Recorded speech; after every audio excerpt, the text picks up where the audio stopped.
Bueno, estamos de nuevo en otra sesión de conversaciones, acá con todos los integrantes del 5, todos los fundadores. Vamos con Andreas, Juan y Natalia.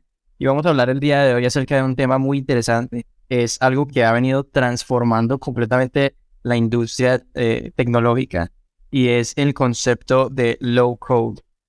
Hoy vamos a ver qué es el low code, por qué nace, por qué se crea y digamos hoy en día por qué ha llegado a un nivel de popularidad mucho más grande. Entonces, en primer lugar, empecemos contando un poquito por qué nace el low code y qué es. Entonces, el low code es, precisamente como su nombre lo dice en inglés, es una manera de crear aplicaciones sin necesidad de aprender de código, sin necesidad de aprender un lenguaje de programación tradicional.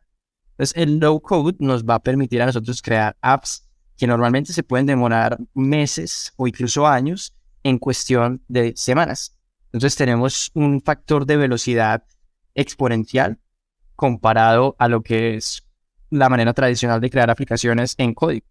Y también tenemos la facilidad de entrada en lo que es la curva de aprendizaje. Quiere decir que si ustedes quieren aprender low code, lo van a poder aprender mucho más rápido y mucho más fácil que si van a aprender un lenguaje de programación tradicional. Ahora, ¿por qué llega el low code?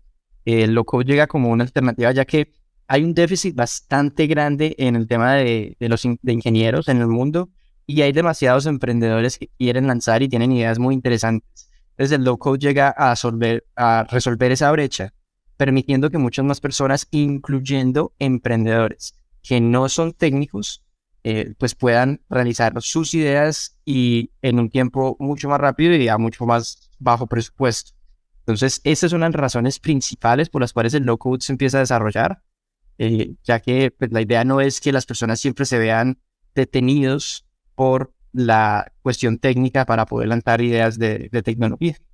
Entonces, el día de hoy, incluso hablando un poquito más de ese por qué llega, pues vamos a ver que una de las cosas muy importantes para este tema son las metodologías ágiles de desarrollo, todo lo que es un producto mínimo viable, ya que pues igual el low code no nos va a resolver todo el aspecto técnico, pero sí nos va a ayudar mucho con eso que es un producto mínimo viable. Y para esta primera sección, Andreas nos va a comentar un poquito, él que tiene pues mucha experiencia diseñando productos, que es un MVP, se conoce como MVP en inglés, Minimum Viable Product, o en español, un producto mínimo viable. Bueno, ¿cómo se encuentran? Mucho gusto, Andrea David. Bueno, entrando un poquito más en el contexto de lo que es un MVP, básicamente es un producto que cumple las características mínimas para poder testearse en el mercado. Eso quiere decir, el producto mínimo viable no es el producto final con el que muchos emprendedores llegan a la idea de querer desarrollar todo en 6 meses o en un año, en que ya van a tener un producto totalmente funcional y realizable y que va a generar la cantidad de dinero que ellos quieren que genere, sino que más bien es un testeo del mercado, ¿cierto? El producto mínimo viable nos sirve para probar en el mercado, para analizar un poco cómo está el panorama, para poder lograr un poco ese product market fit. Entonces, para eso nos sirve un producto mínimo viable. No es un producto que funciona excelente, no es Facebook como existe actualmente, no es Twitter como existe actualmente, ni Rappi como existe actualmente. Es una pequeña etapa o es una etapa que puede durar 1 año o 2 años en donde tratamos de comprobar todas nuestras hipótesis de un mercado que existe o no existe. Básicamente de eso se trata. Esto obviamente después se mezcla con otro tipo de metodologías pues para poder crear un MVP nosotros utilizamos varios tipos de metodologías. Hay muchas de ellas. Está, por ejemplo, la que se utiliza en desarrollo que son las Scrum. De pronto también tiene un poco más de experiencia hablando de eso. Pero también hay otro tipo de metodologías. Son el Lean UX o el Agile UX. Son otro tipo de metodologías que nos permiten más, por ejemplo, desde la parte de diseño, poder generar un producto sin necesidad de testear tanto. Me refiero a hacer pruebas de usuarios o hacer test de usabilidad, sino más bien enviarlo directamente a producción y en el proceso de producción determinar si el producto puede ser o si necesita refinamientos, si necesita mejoras o si se necesita ampliar algún tipo de concepto. Estos procesos por lo general, a veces o por lo general el concepto de MVP también suele rastrearse un poco con ese concepto de lo que es el prototipo dentro del desarrollo de aplicaciones o dentro del desarrollo tecnológico y básicamente dentro del desarrollo de cualquier producto nos vamos a encontrar siempre en la palabra prototipo.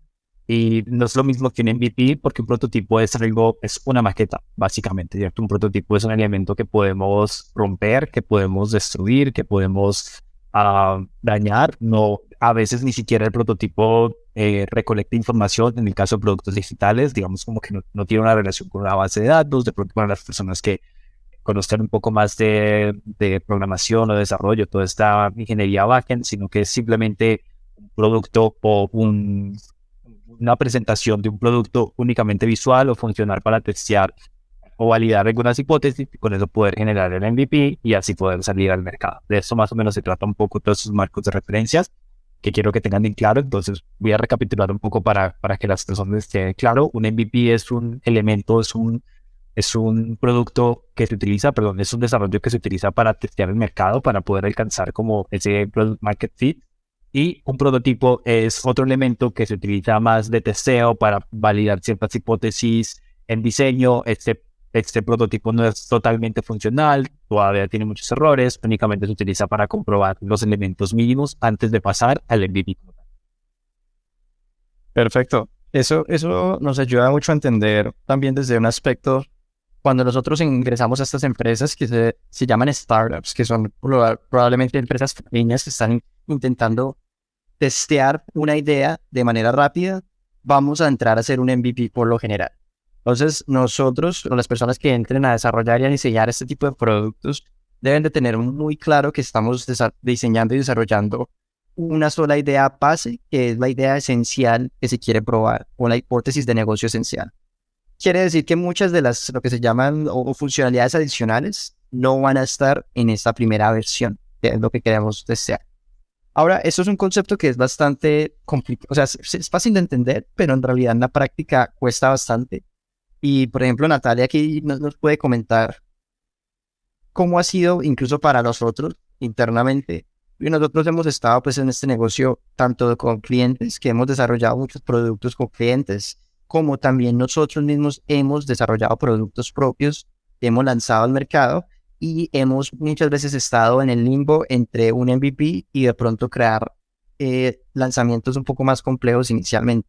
Entonces, Nata, no sé si quieras hablar un poco de esa experiencia y esas experiencias que hemos tenido.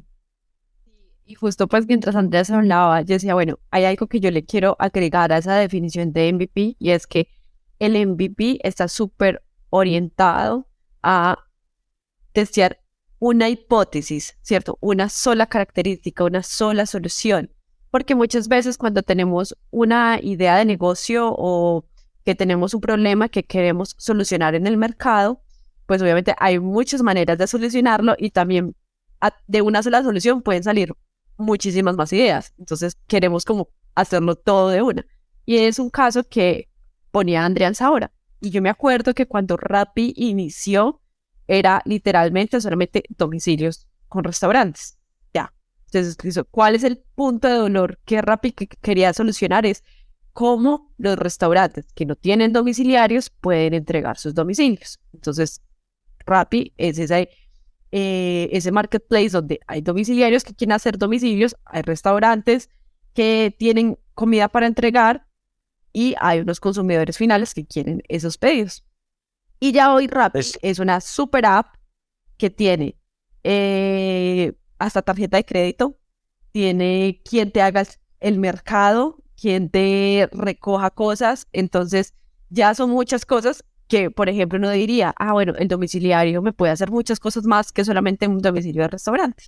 Pero eso fue después, que era lo que pues Dani mencionaba ahora, que nos ha sucedido que hemos tenido ideas y en lugar de hacer un MVP, terminamos haciendo una super app y nos adelantamos muchísimo el proceso, sin antes también haber escuchado a los usuarios finales para poderlos entender y realmente decir, listo, nos vamos por esta solución porque este es el dolor específico que queremos solucionar.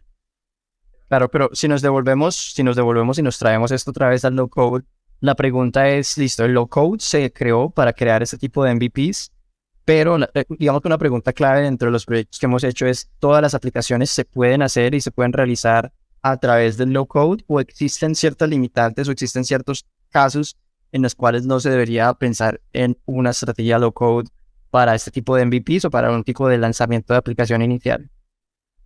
Bueno, nosotros digamos que si se me viene como dos proyectos a la mente súper bueno como para compararlos y es como que todo depende del contexto en el que esa aplicación se quiere resolver. Entonces, por un lado tenemos nosotros Chefi, que era súper orientada a restaurantes y uno de nuestros no tan MVPs fue hacer un post. Eh, Todo esto lo hicimos en low code y nos dimos cuenta que lo que sucede con los sistemas administrativos de restaurantes es que necesitan respuestas súper rápidas. Es decir, si voy a facturar y yo tengo 30 clientes esperando caja, yo necesito ser muy ágil. Y nos dimos cuenta que cuando lo estamos haciendo en low code, como hay unas intermediaciones técnicas que ya de pronto Juan o Daniel nos pueden explicar eso pues más adelante, no era tan rápidas a si lo hubiéramos hecho en código. Entonces, muchas veces la respuesta se quedaba cargando o no cargaba un pedido, no cargaba algo que, o sea, yo pedí 5 cafés, 4 croissants y 10 pasteles, entonces no me cargó los 10 pasteles, entonces obviamente eso contablemente para la empresa era muy delicado y dijimos, no, toda esta parte como financiera y que es tan instantánea, no la podemos hacer en loco porque no me va a dar la respuesta que yo necesito en ese contexto en específico. Pero por otro lado, por ejemplo, tenemos Juco, que es una plataforma administrativa y si bien ambos también digamos que manejan cosas administrativas, es un poco distinto. Porque con Juco podemos entrar los números, lo podemos hacer en un contexto más calmado, no hay un cliente esperando una factura ya, sino que incluso ellos, su proceso es, cerramos el mes y vamos a meter todos los números del mes y tenemos 5 días para entregarle al cliente final los números del mes. Entonces digamos que son dos contextos súper diferentes en los que hay unas ventajas y unas desventajas para usarlo como. Ok, yo creo que ahí también, pues, antes, perdón, Juan, interrumpiendo que te un a ti. También, cuando vamos a desarrollar proyectos en low code, algo que debemos estimar antes es un poco como esa capacidad técnica que tienen estos programas relacionado con la capacidad técnica que podemos abarcar en el desarrollo. Porque como emprendedores, digamos, todos somos muy dados a querer resolver la mayor cantidad de problemas en una sola plataforma. Pues yo creo que la mayoría, seas emprendedor o hayas trabajado para una startup o hayas trabajado para un cliente que te está solicitando algún proyecto en específico, somos muy dados a querer añadir y añadir y añadir y seguir añadiendo más funcionalidades porque creemos que esa super app se vuelve el producto, digamos, es una forma de que no pueda adquirir una competencia, de que no tenga una competencia comparable. Entonces, todos nos empezamos a viciar un poco de cómo nos hacemos, cómo alguien no nos va a poder competir y creemos que la única forma es pudiendo hacer la aplicación o queriendo hacer nuestro producto que resuelva tantas necesidades que sea imposible que otra compañía pueda hacerlo. Y al final el cuento es este, ¿cierto? Las empresas no empiezan, o por lo menos los productos digitales no empiezan generando un montón de features, un montón de funcionalidades, un montón de servicios y productos internamente para poder solventar, sino que, como dice Nata, el principal fundamento del MVP es poder tratar de resolver una hipótesis y con esa hipótesis poder adquirir sus primeros clientes y que sus clientes sean recurrentes y que al mismo tiempo esos early adopters, como se les diría a las personas que empiezan a entrar al MVP o los usuarios clientes que empiezan a usar el MVP puedan dar la retroalimentación correcta de qué es lo que necesitan para poder seguir escalando el producto. Entonces creo que es también un sesgo en el que hay que luchar mucho cuando uno o trata con algún cliente que quiere desarrollar una aplicación o como uno como emprendedor quiere desarrollar una herramienta y una funcionalidad creyendo que añadiéndole más funcionalidades puede realmente resolver los problemas que tiene el mercado en ese momento, que ni siquiera ha comprobado si están o no están esas dificultades. Claro.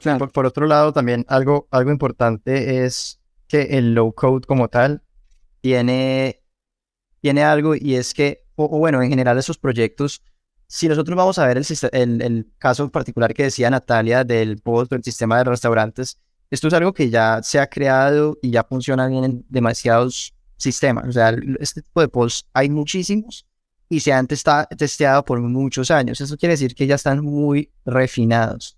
Entonces yo creo que ese es uno de los puntos claves. Si ya existe un sistema de estos que ya está muy refinado, la verdad puede ser muy complicado llegar a ese nivel de refinamiento en una herramienta low code. Entonces creo que eso es algo en el cual una herramienta low code funciona muy bien para estos proyectos de innovación, en los cuales el valor que se le está entregando al cliente es algo nuevo y es algo tan grande y tan fuera de lo que el cliente está acostumbrado a, que está dispuesto a tolerar, digamos que ciertos errorcitos o ciertos glitches que pueden existir dentro del programa. Mientras que, por ejemplo, un post es algo que ya se ha venido usando 20 años y todos los restaurantes, hoteles y todas las empresas que usan un post, un sistema administrativo, están acostumbradas a que funcione perfecto. Y ya con eso lo que hay que observar, pensando en esos proyectos de innovación, también es como ese tipo de velocidades de desarrollo. Y aquí creo que es algo que Juan nos quería comentar, es cuál es esa diferencia, por ejemplo, en el low code versus el código. Juan es una persona que lleva mucho tiempo desarrollando más que todo en código y ahora en lo de la comunidad de 5, pues se ha dado cuenta y ha podido participar en proyectos low code, comprende cómo es esa diferencia. Sí, claro, Nico, que la ha hecho con respecto a eso tienes mucha se han razón. trabajado en Podríamos decir que la diferencia en tiempos de producir un proyecto entero, o como ya hemos mencionado, un MVP, puede ser abismal. Muchas veces hasta de 10 o 15x, o sea, 15 veces más rápido hacer un producto con low code que haciéndolo con código tradicional. Eso lo hemos visto, por ejemplo, no lo sé, en proyectos básicos que hemos trabajado con un equipo full de ingeniería. Puede llevar, no sé, hasta un año desarrollando. Si hablamos de un MVP un poco más sencillo, mínimo tomaría unos 7 meses, mientras que utilizando herramientas como low code, un pequeño grupo de ingenieros, hasta solo una persona, puede sacar un producto adelante muy fácilmente en cuestión de semanas, y por tomarle mucho tiempo a algo muy complejo, un mes, diría yo. Entonces, cuando hablamos de estas diferencias, incluso las empresas lo han empezado a notar y han optado por tener equipos separados. Entiendo. Juan, nosotros llevamos en 5, llevamos mucho tiempo ya empezando con el tema del low code.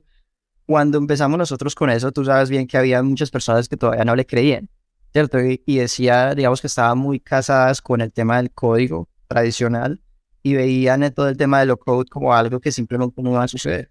Pero obviamente a medida que han avanzado los años hemos visto cómo el low code sí se ha posicionado como una solución viable para generar valor en el mercado, en especial para los proyectos que apenas están iniciando. Digamos que en ese caso, para muchas personas que a veces que han intentado aprender a programar y se sienten frustrados porque en realidad sí son muchas cosas y muchos temas abstractos, esta opción del no code es una excelente alternativa para empezar y en especial para probar. Hay personas, nosotros tenemos muchas personas en 5 que han sido abogados, contadores, un sinfín de carreras y que han hecho un salto, les ha interesado, les ha llamado el interés el tema de la programación, el tema de desarrollar, pero obviamente uno siempre entra en esto y dice, bueno, ¿será que eso sí es para mí? ¿Será que sí me gustaría? Y muchas veces cuando uno se topa con esos cursos de código, que realmente hay tanta información, uno no sabe hacia dónde, para dónde correr, para dónde echar, qué aprender primero, cuál es el orden de las cosas. En ese momento la gente se puede frustrar y pensar que simplemente este tipo de soluciones no son para ellos. En cambio, con el low code, como bien dices, es mucho más fácil de que se puedan enfocar en la lógica, enfocar en crear valor y después transformar el conocimiento hacia código.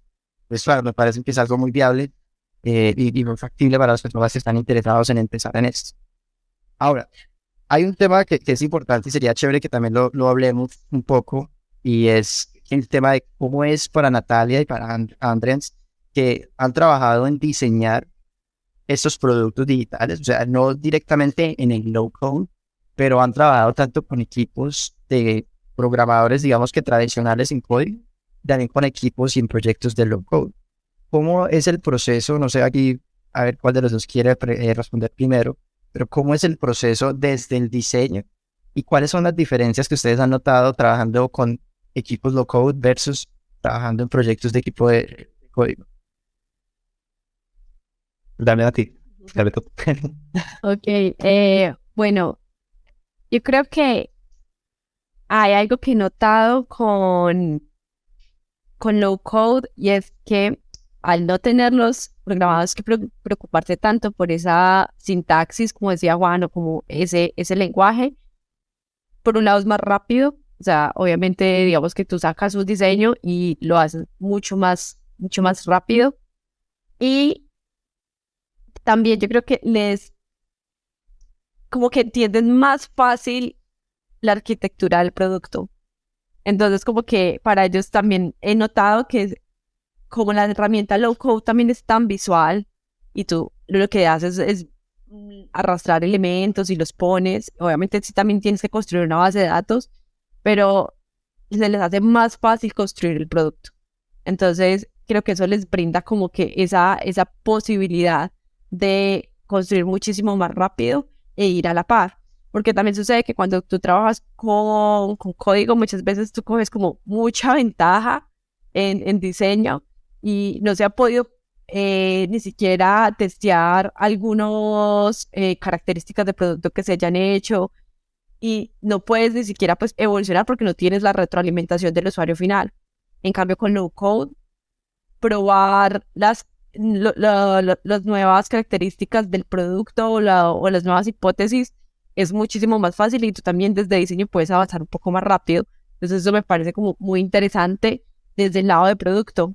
Tú puedes también como testear mucho más rápido esas ideas y ir puliendo cuál va a ser ese producto final o ese producto que de verdad la va a romper en el mercado.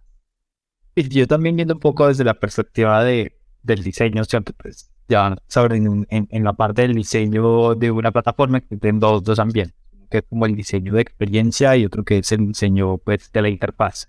Entonces, he notado mucho que de pronto cuando los productos se desarrollan en código, hay de pronto una capacidad de poder desarrollar ciertas cosas con mucha más precisión, con ciertos detalles. Entonces, digamos, en ese sentido, el diseño también se tiene que volver mucho más detallado, hay que plantear aspectos técnicos mucho más definidos, que animaciones, que interacciones, que todo ese tipo de elementos.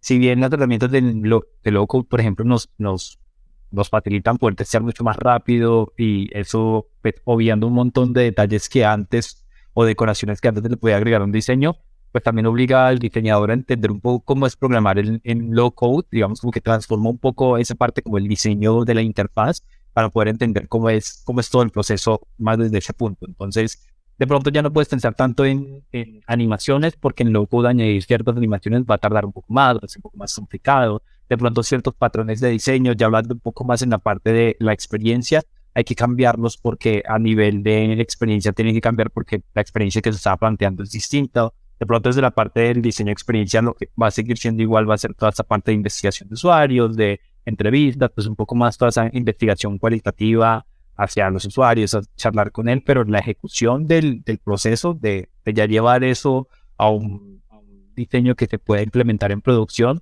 si cambian varias aristas que a veces si uno viene mucho o ha trabajado mucho más tiempo con estos equipos que desarrollan más en código y pasa inmediatamente a algo que se desarrolle en low code, pues uno siente como la diferencia de, bueno, no puedo diseñar cosas de tal forma porque la plataforma me pone esos limitantes de que no puedo diseñar.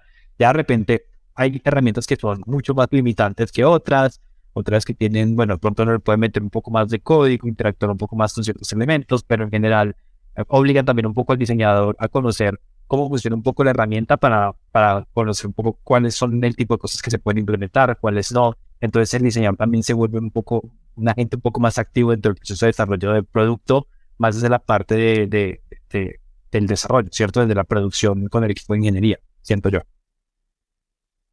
Excelente, y totalmente de acuerdo. Yo siento que eso ya es un tema en el cual tanto desarrollador como diseñadores deben de estar o deben conocer bastante qué tipo de herramientas van a escoger y entender cuáles son las limitantes. Y cuando se haga, digamos que ese es el proceso de refinamiento de una idea, ambas partes deben ponerse de acuerdo sobre qué cosas se pueden hacer, qué cosas no. Y también muy importante es, en la mayoría de casos, en el mundo tecnológico, casi todo se puede hacer.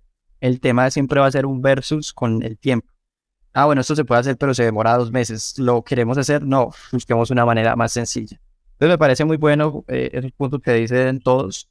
Ya para hablar de algo que no se nos puede escapar y ha sido un tema que nos han preguntado muchísimo en nuestras redes, en Instagram, y es que a la gente le interesa mucho no solamente el contraste entre lo que es la manera de trabajar de low code versus el código tradicional, sino obviamente a la gente le importa mucho como, bueno, ¿cómo estamos hablando de salarios? ¿Cuánto se está ganando un desarrollador low code versus un desarrollador tradicional? Y cómo está eso en el mercado, ¿cierto? Si yo entro acá, voy a estar ganando bien, no voy a estar ganando bien. Entonces, dentro de esto, me gustaría a mí dar mi perspectiva inicialmente, que también he tenido la oportunidad de trabajar en ambos espectros, en tanto en código tradicional como en low code. Desde el punto de vista de un desarrollador, pienso que lo que yo veo es lo siguiente. Para los puestos de iniciales, digamos junior, sea en código o sea en low code, pueden estar muy parecidos. O sea, podemos estar hablando de... Es un rango bastante flexible, entendiendo el proyecto y el nivel de responsabilidad que tengas, pero por lo general un rango puede estar entre los $1,000 y $1,500 hasta los $3,000.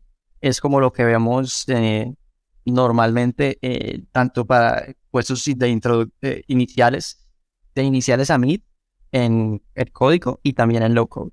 Entonces, esto es como lo que yo siento que está en el mercado. Ya una vez que nosotros entendamos para los seniors, para la gente que tiene mucha más experiencia, me parece que en low code sí llega a un techo un poco más rápido.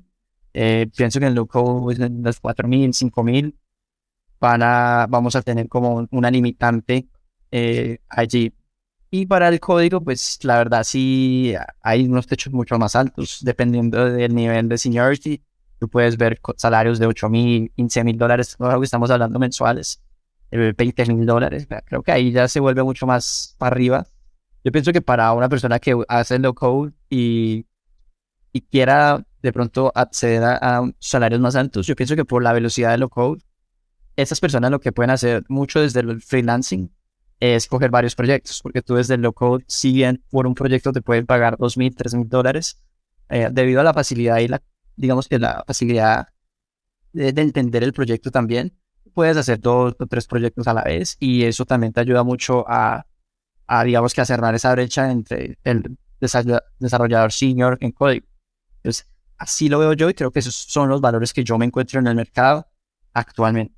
No sé ustedes cómo lo ven también y cómo lo han sentido ustedes. Yo creo que también hay un factor que es importante y es también la capacidad de poder acceder a ese primer empleo, ¿cierto? ¿Qué tan fácil es?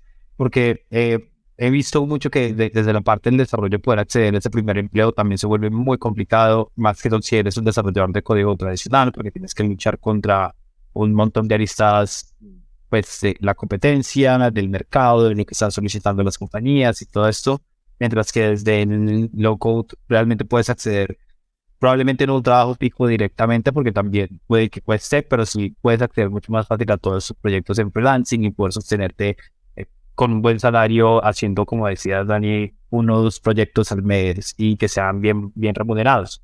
Entonces, otra facilidad, la posibilidad de ingresar a la industria y de conseguir un empleo, creo que va a ser también un poco más rápido el proceso que es volviéndose un desarrollador. Además que la curva de aprendizaje creo que también es mucho menor en el low code que en el desarrollo tradicional. Claro. Bueno, yo creo que ya para seguir a la siguiente fase que tenemos para hoy, vamos a tener una invitada especial, una persona que ha estado con nosotros ya hace un buen tiempo y ha empezado en este camino de low code, aprendió pues en el 5 y queremos saber un poco más de cuál es esa trayectoria que lleva. Entonces, en un momento se va a unir. Ya mientras se une, sería bueno que pudiéramos aclarar también eso que dice Andrés.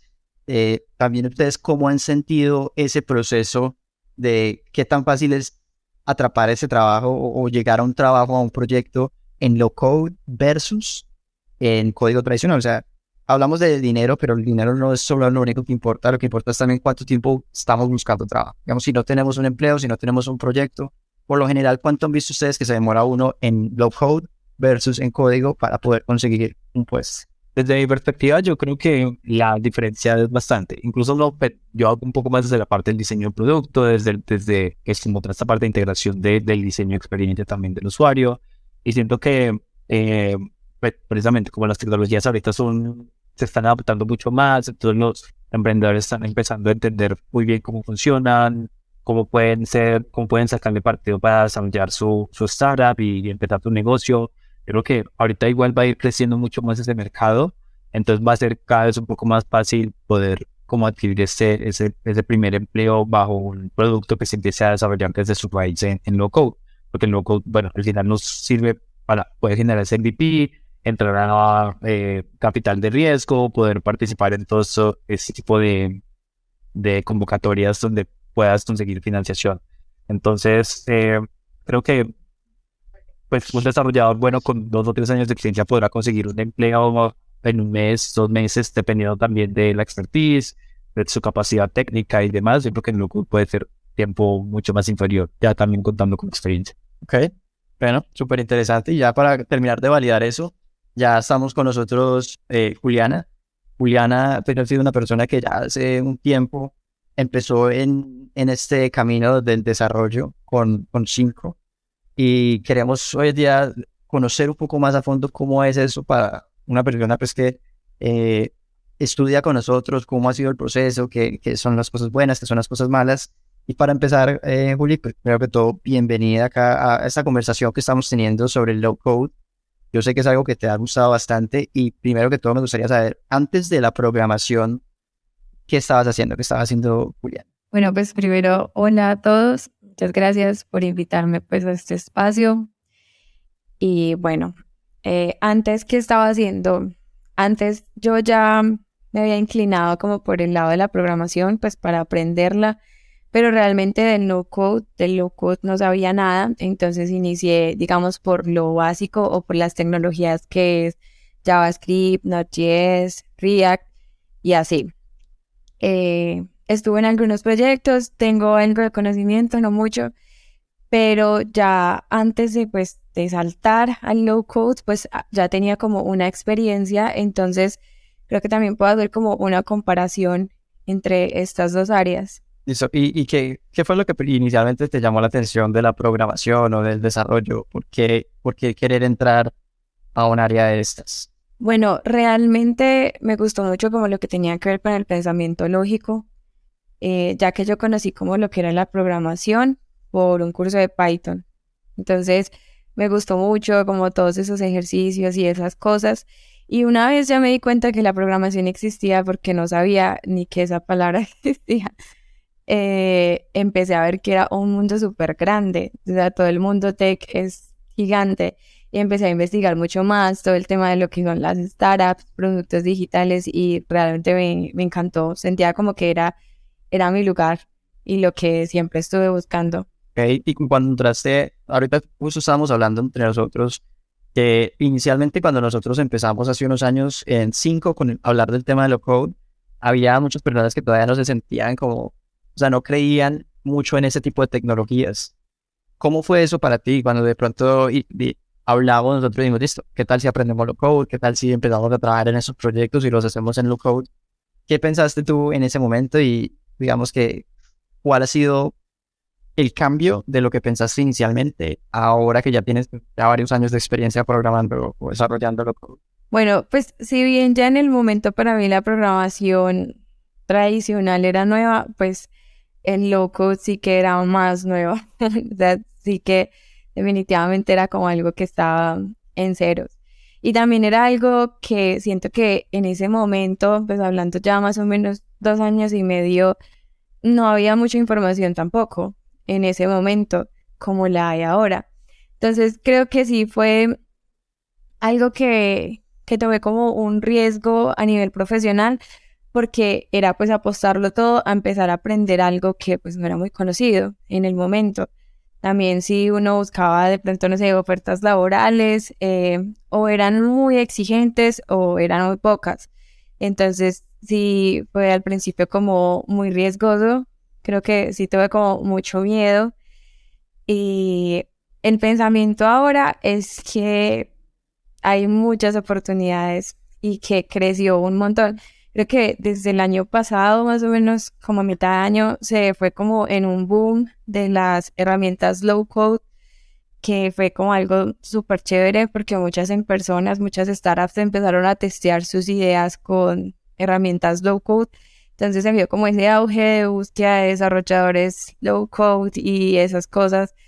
Entonces ahora pues realmente me siento como muy orgullosa de haber como seguido por ese camino, de haber confiado, de haber como haberle apostado pues a todo eso, porque pues ahora sé y siento como toda la confianza de que estoy en un campo o tengo pues las habilidades que se están requiriendo hoy en la industria. Solo para dar una cifra en low code a comparación del año pasado, más o menos, sí, hay una curva de lo que es más o menos como octubre a enero, creció un 400% en uso de herramientas low code, solamente como en ese más o menos casi semestre. Entonces, como dice Juli, hacía 2 años y medio no había absolutamente nada. La gente le decía a Dani como, ay, pero nadie va a usar eso.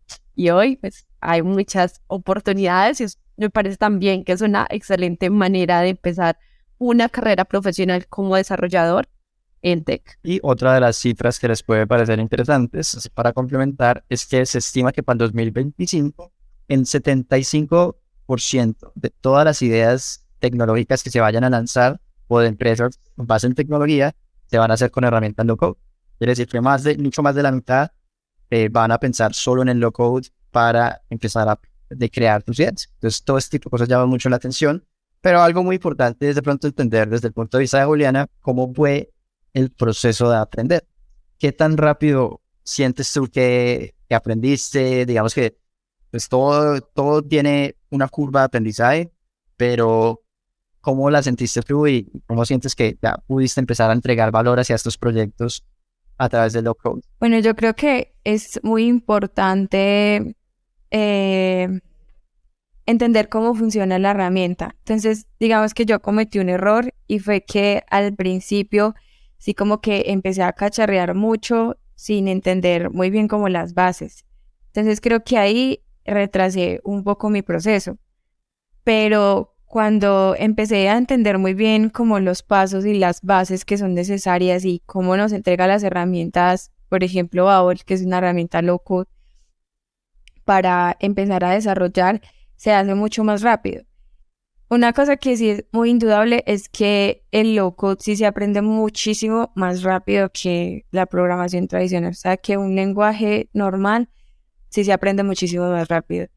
Y también pues como lo chévere de esto es que es muy asequible. Entonces, en el momento en que uno empieza, pues puede empezar literalmente a crear un proyecto súper completo con todas las cosas, por ejemplo, un login o una pasarela de pagos, cosas así.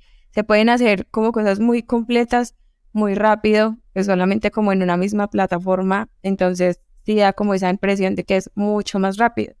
Entonces, yo al principio sí tenía como muchas falencias en muchas cosas, pero es más que todo por lo que digo, porque no me senté como muy bien a entender las bases. Pero ya luego de eso, creo que uno puede avanzar súper rápido. Pues realmente a mí me parece que es muy increíble y incluso a las personas que lo están aprendiendo o que lo quieran empezar a aprender, creo que no hay que tener como nada de miedo ni nada así, porque creo que se aprende muchísimo más rápido y creo que cualquiera lo puede empezar a hacer. Creo que incluso es como uno de los eslogans que dan de las herramientas low code, que cualquiera lo puede hacer. Súper. Y ya para finalizar, Uli, hay un tema pues muy importante que muchas personas nos preguntan también, y es el tema de la complejidad, porque casi siempre se ha asociado el tema de la programación o el desarrollo con matemáticas, con una dificultad, digamos que demasiado lógica para poder realizarla.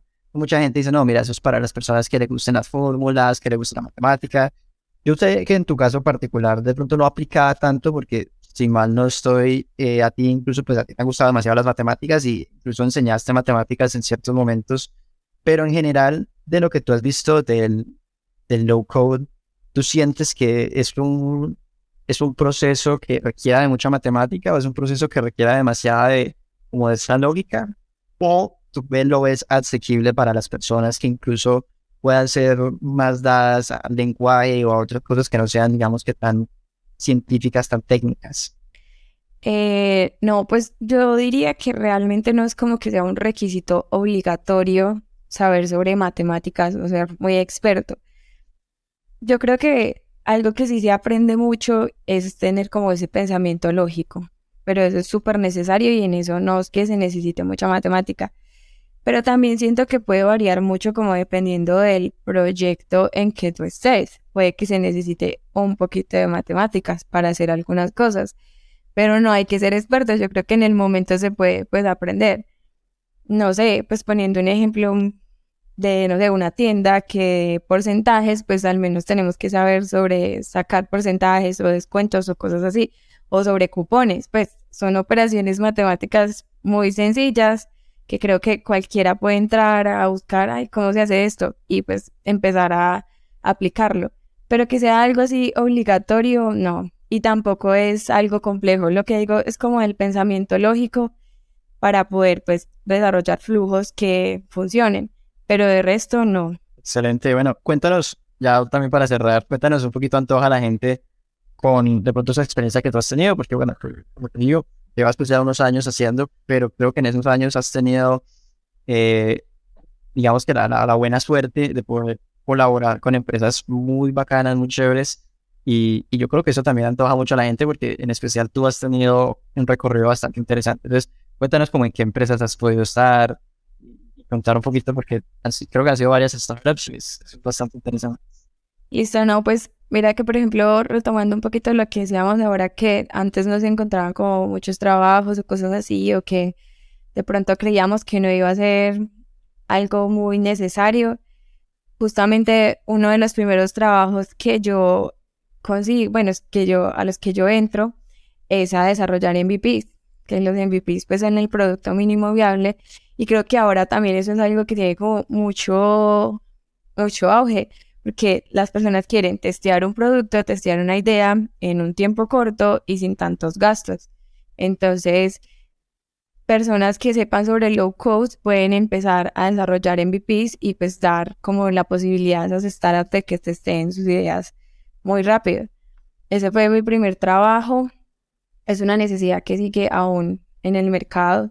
Entonces, pues fue una experiencia muy chévere. Y entre ahí, digamos que yo creo que fue muy rápido. O sea, entré como junior, pero sí fue como una oportunidad muy rápido luego de haber empezado pues a aprender solo el low code. En esta empresa en la que entré como junior MVP se llama Hippo. Es una empresa que creo que está en estos momentos en Y Combinator y lo que hace es buscar soluciones para el sector de la construcción. Luego de haber participado en esta empresa, también tuve la oportunidad de estar en Polymath Ventures, específicamente en el proyecto de Rockstar, en el cual ya después de haber tenido un recorrido pues de experiencia con las plataformas low code, pude entrar más bien como una persona que podía enseñarles a los demás a usar esta plataforma low code, ya que la necesidad específica de la empresa en ese momento era migrar su plataforma a una herramienta low code.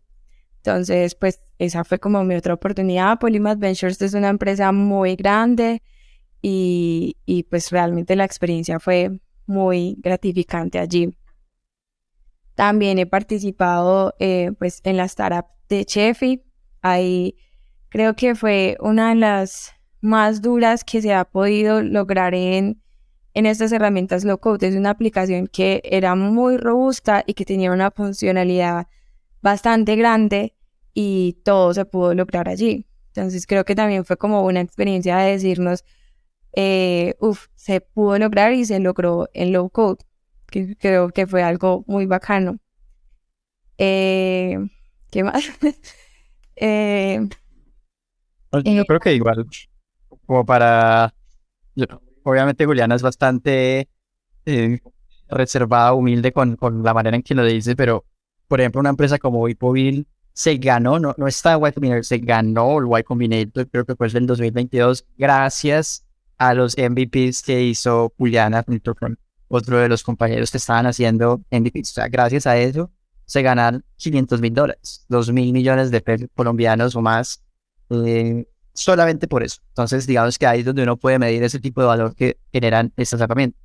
Adicional a eso, pues entrar a Polymath Ventures, que es una de los estudios de startups más grandes de Latinoamérica, en México, en Colombia, en varias partes, en varios países, pues también ha sido pues un proceso bastante grande. Entonces, obviamente me parece que el recorrido así ha sido gigante y hoy en día ya trabajan proyectos en México, en otras partes del mundo, que es súper interesante. Entonces ya para cerrar este podcast, esta conversación que nosotros estamos teniendo, me gustaría dejar a las personas con una herramienta low code que ustedes tengan en mente, una que les recomienden y súper rápido. La idea es ya cerrar lo más rápido posible. Yo empiezo, voy a recomendar una herramienta que es como la que para mí inició todo esto, que se llama Google, que la que mencionó Juliana. Para mí es de las herramientas más grandes, llevan más de creo que 11 años en el mercado y han sido pioneros en este movimiento low code y hoy en día son una de las más grandes y para mí son excelentes para hacer. Entonces, recomendación, Google.io. ¿Quién más quiere seguir con la recomendación? Yo quiero recomendar algo. Yo creo que esto de low code quizás empezó con todos estos constructores de páginas web. Entonces, antes tú hacías una web, puro código. Después llega WordPress y hace unas integraciones y sacaron muchas cosas para uno como diseñador o como emprendedor poder hacer webs sin necesitar un programador. Y ya después esto se super evoluciona a una herramienta que a mí me súper encanta para hacer sitios web, que se llama Webflow. Es muy versátil, le puedes pues también como poner código de una manera súper sencilla. Entonces a mí esta herramienta me encanta y la súper recomiendo. Yo puedo recomendarles una que de pronto no ofrece todas estas facilidades, pero creo que ayuda mucho a entender cómo funciona, por ejemplo, una base de datos y a comprender bien cómo son todas esas integraciones. Yo creo que Notion tal vez es una herramienta muy sencilla de usar y tiene un montón de personalizaciones. Mucha gente lo utiliza para solamente documentar y llevar notas, pero cuando aprendes a utilizar como sus bases de datos y todas sus presentaciones y formas de mostrar información, creo que en ese punto puedes entender un poco cómo funciona toda esta parte del low code, que no es visual, sino que es también entender un poco cómo se crean los datos y cómo se monta una estructura de datos adentro. Bueno, pues yo en este momento estoy trabajando con Flow, que es otra herramienta low code. Creo que en esta sí puedes aplicar mucho más código pues para lograr muchas cosas más escalables en la aplicación, pero es muy buena para el tema de aplicaciones mobile. Tiene pues todos los componentes nativos y esto, entonces es bastante interesante. Claro, exacto. Esa es una de las invitaciones que nosotros tenemos ya para cerrar el programa y es que todo eso que nosotros estamos hablando lo van a poder ver mucha más profundidad en el curso. Es un curso totalmente diferente a lo que ustedes encuentran en el mercado porque es un curso enfocado en la comunidad. Allí ustedes van a encontrarnos a todos nosotros los que estamos en esta llamada y a muchas otras personas que así como Juliana, que acabó de contar su experiencia, han podido ayudar a las empresas a conseguir millones de pesos y miles de dólares en capital y han podido crear de verdad que proyectos y empresas muy interesantes a partir del logo y con ellos van a poder contar para poder realizar sus propios proyectos. Entonces van a tener una plataforma de mentores, una comunidad y van a tener un apoyo en sus proyectos reales del día a día. Entonces, bueno, no se pierdan esos cursos en el 5.io y vamos a dejar la URL acá en la descripción para que ustedes de verdad accedan a esos cursos y puedan crecer en comunidad. Y ya por último, también recordarles que cada semana vamos a estar hablando de un tema nuevo. Para la próxima semana vamos a hablar de todo lo que son las entrevistas, que es un tema bastante interesante, en el cual todos acá también hemos tenido muchísimas experiencias buenas y malas entrevistándonos y les vamos a contar un poquito sobre cómo ha sido y cuáles son los aprendizajes que hemos sacado de esas experiencias. Entonces, muchas gracias a todos y hasta la próxima.